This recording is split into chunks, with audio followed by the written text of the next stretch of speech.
Basically, there are two kinds of memory. What are the two kinds of memory? One is RAM, another one is ROM. Right? Now we are talking about RAM. Now, what is RAM? It's a random access memory. Now, what do we mean by random access when it comes to computer? Right?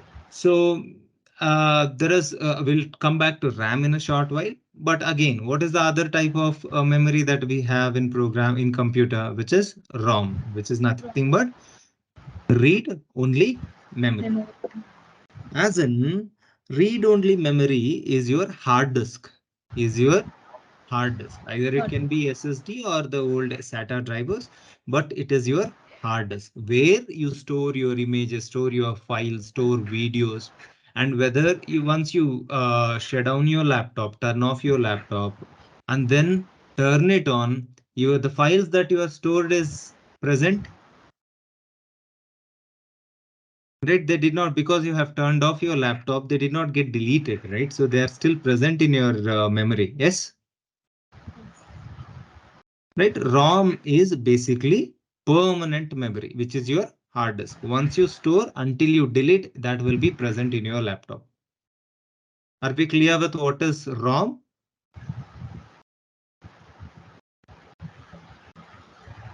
Are we clear with what is ROM?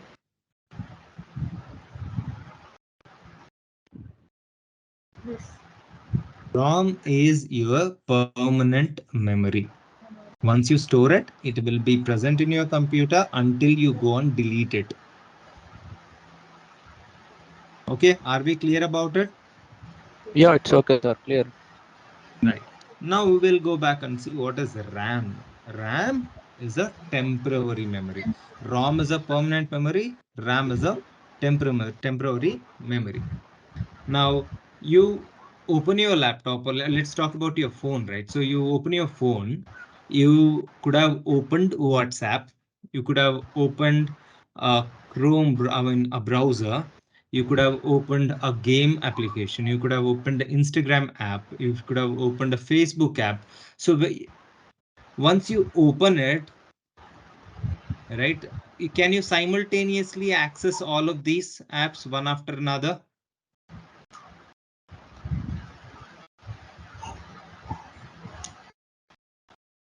Can you access? You have kept all of No, them open. Once you open WhatsApp, then you'd want to use Instagram, then you want to use a Facebook. Can you switch between them easily? no, we cannot, sir. You have to use one by one. One by one, but they're all opens. You don't, every time you don't have to, like, go click on that icon, right? So once you have opened it, it is present. All you have to do is just like swipe up and hold, and then you can see all the applications that are open. Yes.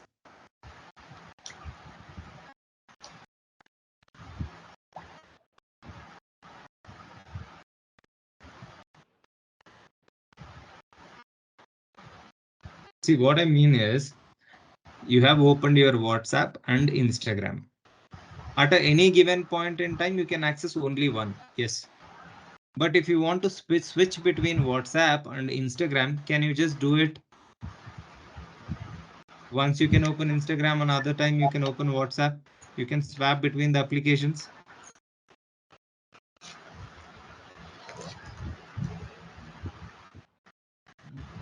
So, Hey guys, can you hear me? yeah, sir, yes, sir. Let us say you have opened your laptop. Okay. Yeah, sir. Okay. You have opened a Chrome browser, right? Yeah, You're okay. playing a video. Okay. Okay. You have opened a Excel or any of the Microsoft Docs, right? Okay. And you have opened a game, right? They're all, I mean, once you double click and open it, right, they're all available now. So you can just click and switch between the applications, Yeah, sir, yes, sir. Okay.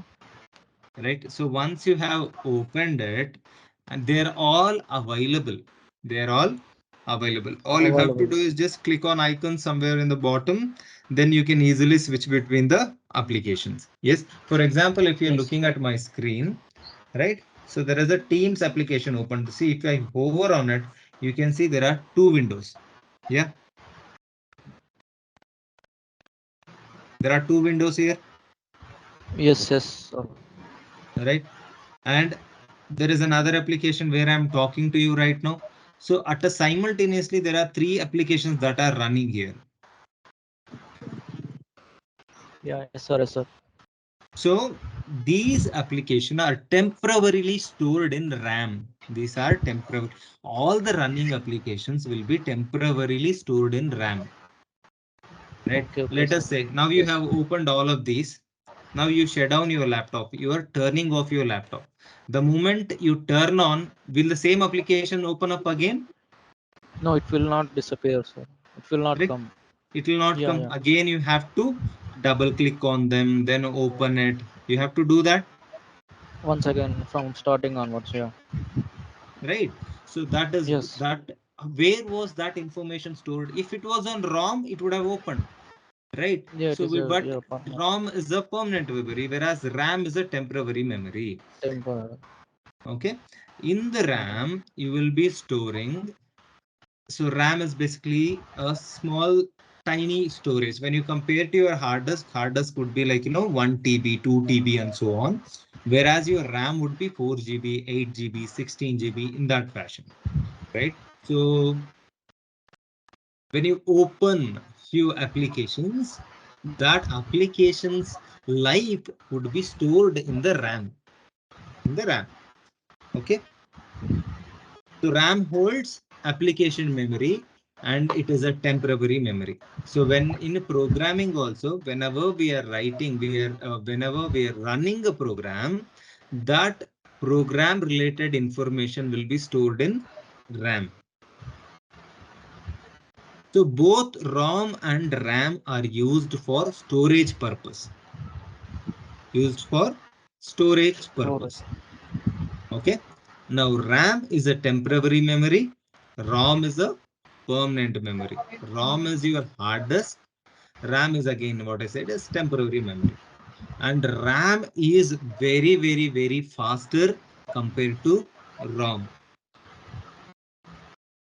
RAM is Yes, sir. very, very Very, faster very fast. compared to ROM, which RAM. is your hard disk. That is why we buy a laptop with better laptop or a mobile phone with more RAM. So when you buy something with more RAM, so that is going to be faster. That is going to be faster. Faster. Okay. Now, are we clear about RAM and the ROM? Yes. Yes, sir. Okay. Now, the third element, as I was saying, is your processor. Yes, we understood RAM, we understood ROM, and we are clear that they both are used for storage purpose. They both are used for storage Storage purpose. purpose. Okay. Now, there is another thing which is called processor. So in you have like AMD processor, Intel i5 processor, Intel i7 processor, i3 processor. These are all the different processors. Now, what is processor and what is its use?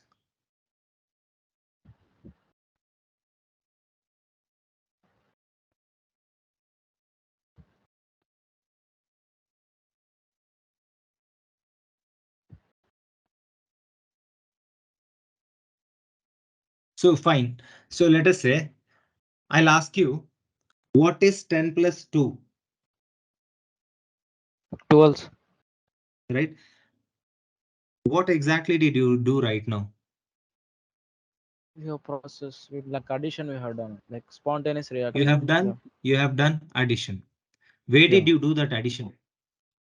In your brain? Brain. You just Yeah. calculated, right? No, no, in In the brain. Yeah. same way, on a computer, the brain is your processor. The brain is your processor, Yes, sir. which can do calculations, which can do computations. Now, I am talking sitting somewhere in Bangalore. Where are you guys? Where are you guys Yeah. located? In Anantapur, sir.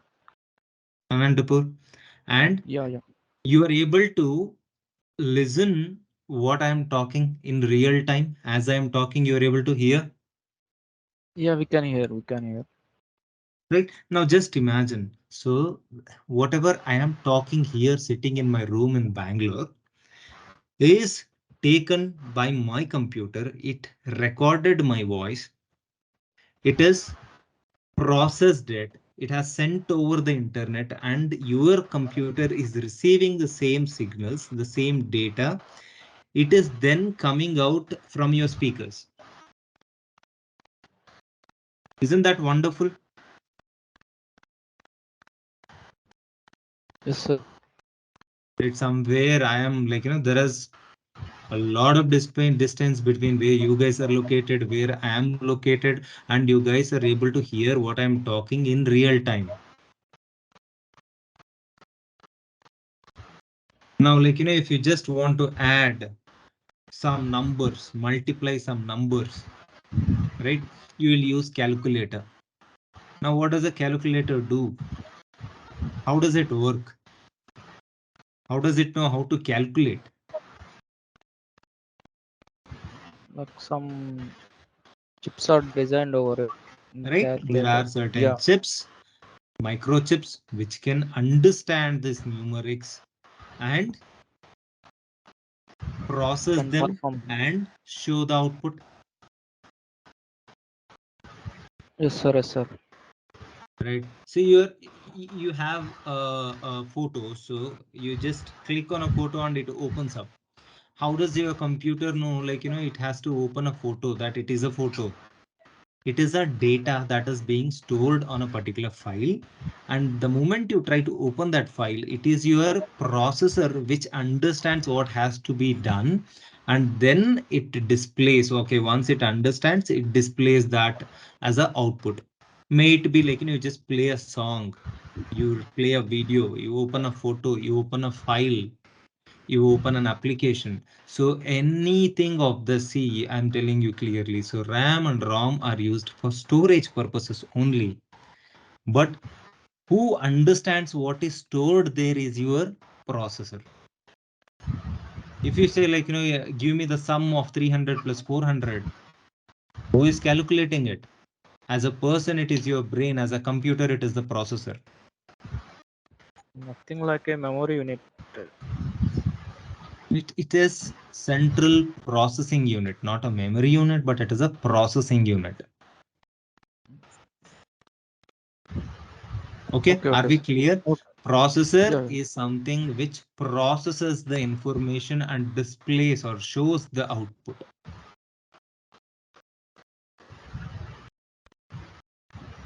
Okay, are we clear? Yes. Right. So in a computer, there are three main components: your processor, your RAM, and your ROM. Oh, ROM is a permanent memory, RAM is a temporary memory, and your processor is the brain core heart of a computer, which basically understands the input and output input commands and then performs an operation on top of it and returns the output. Are we clear with this? yes.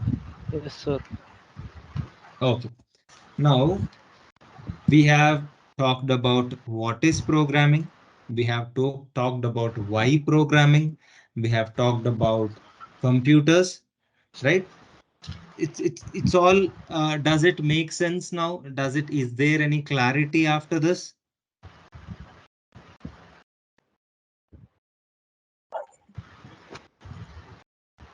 Is there any clarity?